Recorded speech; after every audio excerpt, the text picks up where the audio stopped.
Сыр қосылған шұжық. Сыр қосылған шұжық жасау үшін бізге жылқы немесе сиыр етінен тартылған фарш, дәмдеуіштер, сыр және мұздай су қажет. Алдымен тартылған етімізді дәмдеуіштермен жақсылап араластырамыз. Су қосып, еттің бойына сіңгенше және араластырамыз.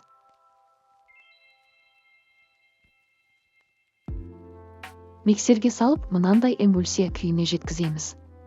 Содан кейін ғана сырымызды осындай көлемде турап қосамыз.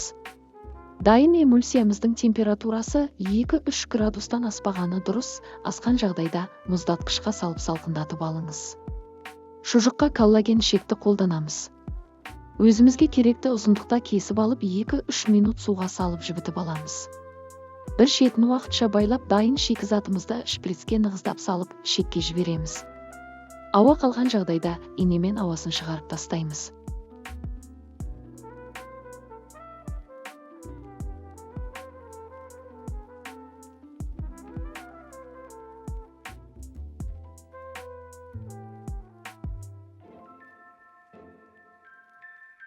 Ары қарай нығыздап жіппен байлаймыз.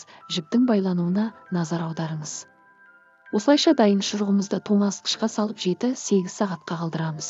Бойына дәмдеуіштер сіңу керек. 7-8 сағаттан кейін пеште пісіріп аламыз. Пісіру техникасы видео астында толық жазылған.